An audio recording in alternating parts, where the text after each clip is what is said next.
Cette présentation sera consacrée à l'Encyclopédie, ouvrage majeur du XVIIIe siècle. Nous étudierons tout d'abord les origines de cette somme de connaissances, puis les objectifs de ses concepteurs, avant d'analyser les différentes difficultés qu'ils ont pu rencontrer.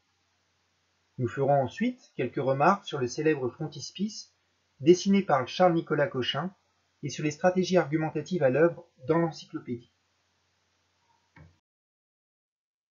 À l'origine, en 1747, Diderot devait traduire pour le libraire Le Breton la Cyclopédia de l'anglais de Chambers, un dictionnaire illustré des sciences et des arts publié en 1728.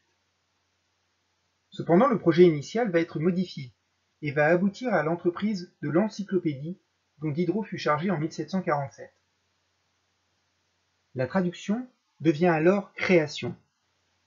Diderot eut la lourde charge de choisir des collaborateurs, de corriger des articles, d'en rédiger un grand nombre lui-même, plus de 1000 articles, et d'assurer la direction de l'ensemble, aidé par son ami le philosophe et mathématicien Jean Le Rond d'Alembert. C'est un travail immense, annoncé par le titre retenu « Dictionnaire raisonné des sciences, des arts et des métiers ». Comme son origine grecque l'indique, puisque encyclopédie signifie instruction circulaire embrassant tout le cycle du savoir, l'objectif de l'encyclopédie est de faire le tour des connaissances et donc d'accorder une place importante aux métiers et aux techniques. Ceci explique la présence d'articles spécialisés ainsi que la publication de planches. Par ailleurs, c'est une entreprise de remise en cause, car tout est passé au crible de la raison et de l'esprit d'examen. Ce n'est plus sous l'influence d'une autorité religieuse que l'homme apprend à se connaître. C'est par ses sens, par sa raison, par son expérience.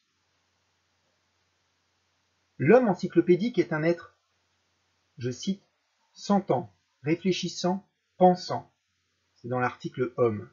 Mais un être en dehors de toute relation avec le divin. Les objectifs sont précisés par Diderot dans son très long article Encyclopédie. Encyclopédie, je cite, ce mot signifie enchaînement de connaissances.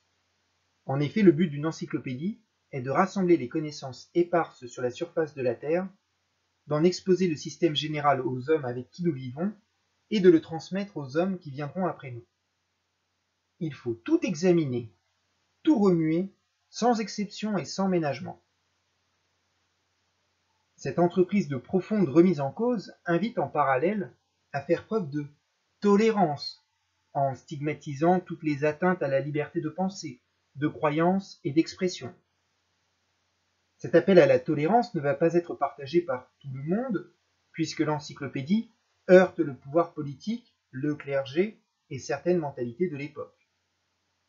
Cependant, Diderot obtient la protection de l'influente marquise de Pompadour, maîtresse du roi Louis XIV.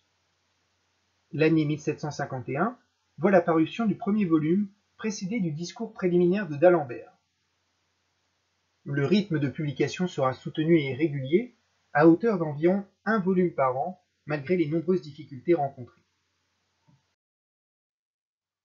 Les difficultés sont nombreuses, à commencer par l'emprisonnement de Diderot en 1749, suite à sa lettre sur les aveugles à l'usage de ceux qui voient, lettre fictive dans laquelle Diderot défend par l'intermédiaire de son personnage Sanderson une conception matérialiste du monde.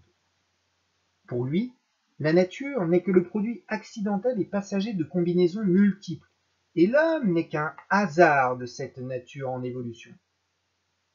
Cette conception ne plaît évidemment pas au clergé, qui obtient l'emprisonnement du philosophe au château de Vincennes le 24 juillet 1749. Le projet est donc menacé avant même d'avoir véritablement pu prendre forme. Néanmoins, les éditeurs parviennent à faire libérer Diderot le 3 novembre 1749. Une autre difficulté est la perte de d'Alembert en 1758, d'Alembert qui a été ulcéré par les réactions de Rousseau suite à la publication de son article Genève. En effet, Rousseau va rédiger la lettre à d'Alembert sur les spectacles en 1758, lettre dans laquelle il critique violemment les positions du mathématicien en matière de théâtre, car selon Rousseau, non, la comédie ne corrige pas les mœurs. Découragé par les attaques nombreuses, d'Alembert renonce. Les assauts contre l'encyclopédie se multiplient et prennent rapidement la forme de conflits de personnes. On peut citer par exemple le combat opposant le père Berthier à Voltaire, les textes satiriques de Palissot à l'image de ses, je cite, petites lettres sur les grands philosophes, etc. On notera également la censure d'articles de Diderot par le libraire Le Breton en personne, acte que le philosophe ne découvrira qu'en 1764 et qu'il vivra comme une véritable trahison. Justement, la censure, parlons-en. Évidemment, la publication de l'encyclopédie suscite des réactions hostiles du pouvoir royal et religieux. Ainsi, en 1752, un évêque condamne les 2 premiers tomes de l'encyclopédie déjà parus. Alors pourquoi cette condamnation? Eh bien parce qu'un article sur la Genèse et sur la création du monde a heurté ses convictions. Néanmoins, Madame de Pompadour et Monsieur de Malesherbes, directeur de la librairie royale, c'est-à-dire celui qui dirige tout ce qui est susceptible d'être publié, ces 2 personnes font donc lever l'interdiction et autorisent la parution des volumes suivants. Soulignons ici le rôle paradoxal de Malesherbes, qui vient en aide aux encyclopédistes, alors que son rôle aurait plutôt dû le conduire à les censurer. En 1759, sous la pression des dévots, le Conseil d'État interdit la vente de l'encyclopédie. 7 volumes ont été publiés, et ce Conseil d'État exige le remboursement de ceux qui avaient contribué par leurs moyens financiers à lancer l'entreprise. Malesherbes intervient de nouveau pour éviter la ruine, mais il ne peut autoriser la poursuite des publications. C'est pourquoi les 10 derniers tomes sont publiés clandestinement par Diderot en 1765. Les volumes de planches, eux, finissent de paraître en 1772.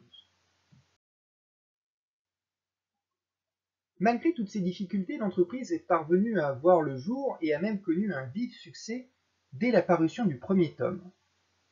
On peut donner quelques chiffres relatifs à l'encyclopédie. L'encyclopédie, c'est 17 volumes de texte, 10 volumes de planches, 1000 ouvriers, 60 000 articles,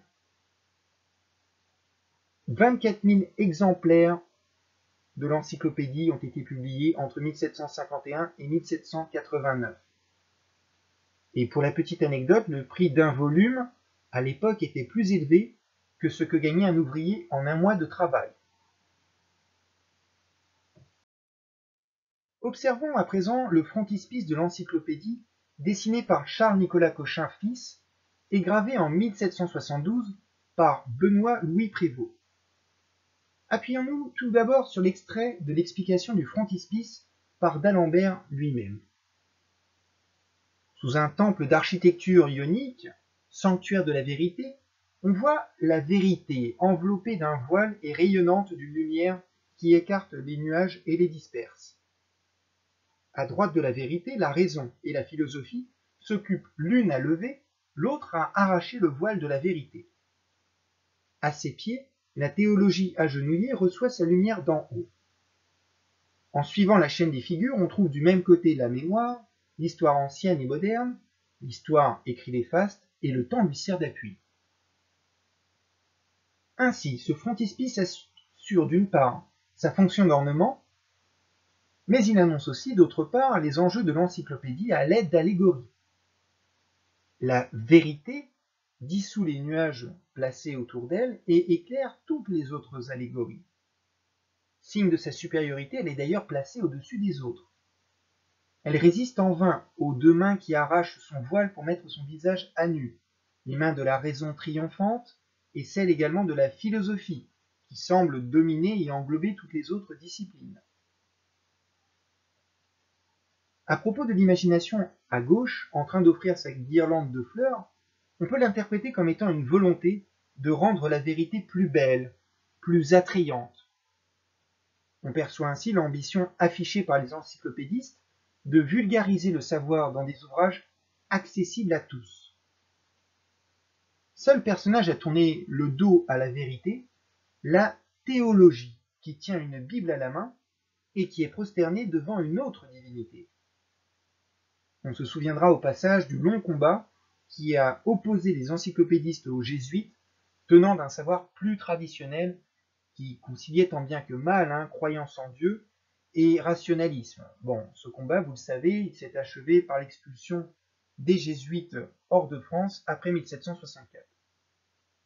Notons enfin les hommes tout en bas sous les nuages. La vérité est donc une allégorie destinée à chasser les nuages qui symbolisent l'obscurantisme, c'est-à-dire le défaut de connaissance et le manque d'esprit critique. On comprend la métaphore référant aux philosophes, puisque ces derniers, en écartant les nuages de l'obscurantisme, vont chercher à éclairer le peuple, en lui apportant le savoir. On peut donc bien parler de philosophes des Lumières.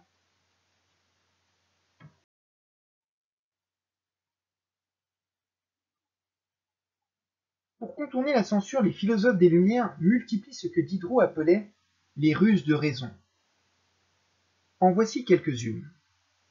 Le système de renvoi d'un article à un autre a une certaine efficacité. Cela permet de passer d'un article anodin à un article virulent, ou de redoubler un message à l'instar de l'article paix qui repose principalement sur le blâme de la guerre. Autre stratagème, l'ironie, arme favorite de Voltaire, qui permet de faire passer sous une forme légère, sous une forme naïve, un jugement critique. Enfin, la structure de certains articles peut permettre de masquer leur virulence. L'article âme, dont vous avez un extrait dans votre brochure, texte 41, se transforme progressivement en une véritable affirmation matérialiste. Je cite: « Il a beau faire, l'expérience ne lui laisse aucun doute sur la connexion des fonctions de l'âme avec l'état et l'organisation du corps. » Argumenter de manière indirecte est l'un des stratagèmes préférés des écrivains de l'encyclopédie.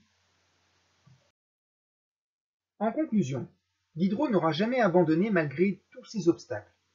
Comme il l'écrivait à Sophie Voland en 1762, cet ouvrage produira sûrement avec le temps une révolution dans les esprits, et j'espère que les tyrans, les oppresseurs, les fanatiques et les intolérants n'y gagneront pas. Nous aurons servi l'humanité.